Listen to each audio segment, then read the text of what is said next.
Hello, I'm Robert Costa. Ever wonder how deals get done, or in some cases, derailed in President Trump's Washington? Well, two top reporters have a new book that gives an illuminating look inside Congress and how key players jockey for influence in President Trump's ear. One of them, Jake Sherman, co-author and co-editor of Politico's Playbook, a must-read newsletter, joins us tonight for this special edition of the Washington Week Extra. Jake wrote The Hill to Die On, the battle for Congress and the future of Trump's America, with his political colleague, Anna Palmer. Let's start with a discussion of the Freedom Caucus, a conservative group that comes alive in this book. These days, its leaders are close with the president, but as Jake and Anna write, quote, luckily for Paul Ryan, then the House Speaker, the men in the Freedom Caucus were not the second coming of Lyndon Baines Johnson. They were outcast, a bit insular, offbeat, and strange. Most of them hung out only with each other. Jake, if you want to understand Trump's Washington, you got to read The Hill to Die On. And you also have to understand the Freedom Caucus, which just is all over this book as this force on the president's shoulder. How did you get inside the Freedom Caucus, and what did it reveal to you about how this Washington with this president really worked? So our aim was to write a book about how Congress works and how, as you said at the top, deals either get done or don't get done. I think the unique thing about our book is we met with sources, the main characters in our book and their top aides, over a 2.5-year period. So we didn't come to them at the end of a period and say, take us through the last 2 years. We met with them weekly, having them, interviewing them for hours at a time as events were unfolding. So as the shutdown was unfolding, we were talking to them about what was going through their mind, what their emotions were, who they were talking to. So that was a useful aspect for this book. And also, as you know, we don't come to the Hill as kind of Johnny-come-latelys. We've been, you and I and me and Anna have been up there for a very long time, and people see us around and therefore hopefully trust us. No, I always think about you. You're just hanging out outside of the House of Representatives. You and I used to see Boehner come out when he was about to retire.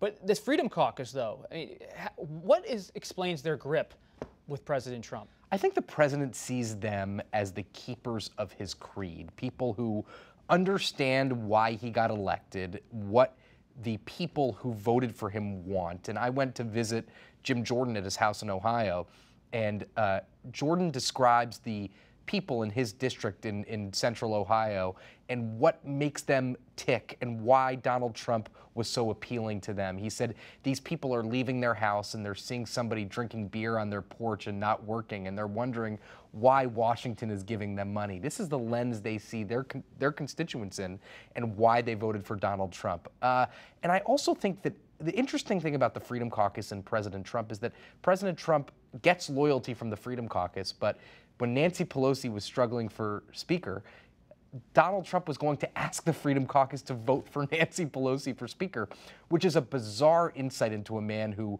demands loyalty but doesn't return it. Another character that comes alive in this book is Paul Ryan, the former House Speaker. He gets elected to Congress in his late 20s, and then his life politically upended by President Trump, his whole election in 2016. Ryan seems to struggle throughout this book to just deal with it, to deal with the moment in his changing party. I think this is a first draft of history reckoning with Paul Ryan, and we spent a lot of time thinking about Paul Ryan. I know you have too, but this is a guy who saw his world got turned upside down when Donald Trump got elected. Paul Ryan was not for Donald Trump, and we have a chapter in the book called Not a Trump Guy, which explains Paul Ryan's hesitancy in backing Donald Trump, didn't endorse him, really feuded with him on the campaign trail.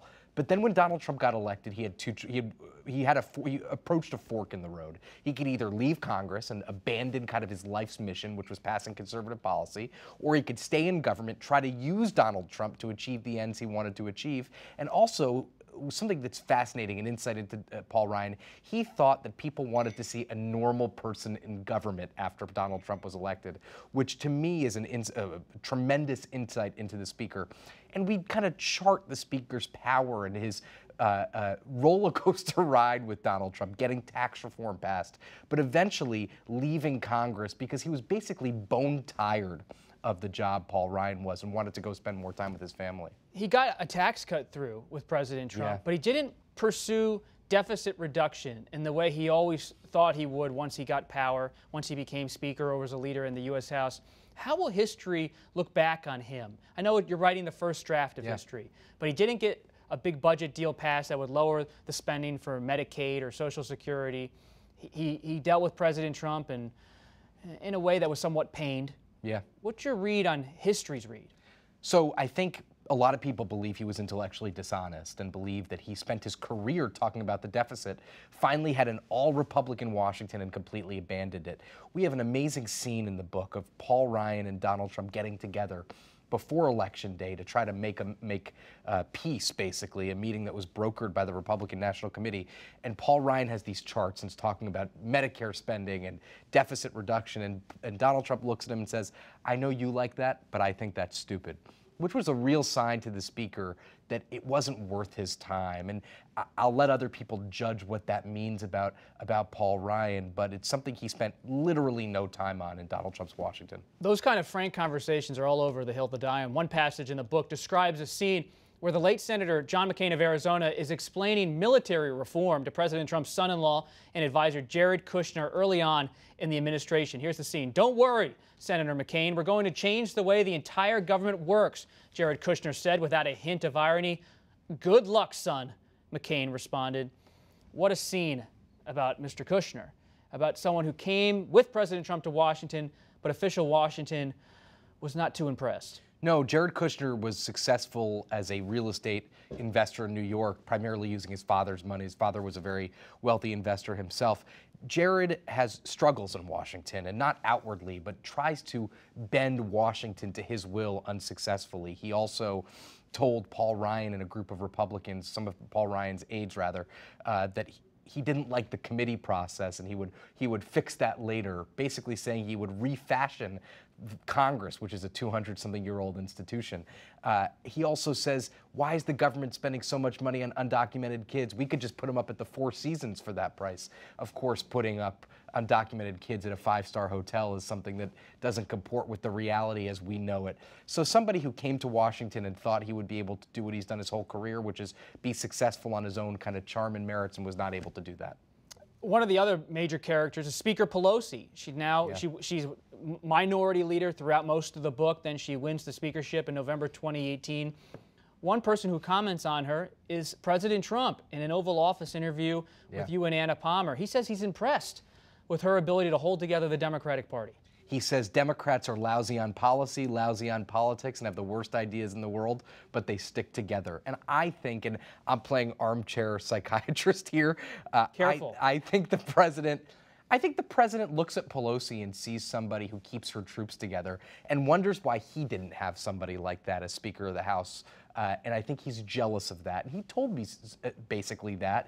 And he says, listen, I like Pelosi. He had obviously dealt with Pelosi, as he calls it, in his developer life, his business life. And he was a donor to Chuck Schumer and a friend of Nancy Pelosi. So there's a history there more than meets the eye. This is a little bit of an insider question, but you and I cover these guys and these women on Capitol Hill. Kevin McCarthy, the minority leader, not someone who's very well known nationally, but he now runs the House GOP. He's someone who's really aligned himself in a comfortable way with President Trump, far different than how Speaker Ryan handled the president. What's McCarthy's future, based on all of your reporting? He's the top Republican now, so that's a pretty good perch for him. He was never the top Republican before. There was always somebody else above him. Listen, if he's able to bring Republicans back to the majority in 2020, he will probably be Speaker of the House. I'm not sure he lasts until 2022. He got elected in 2006, right?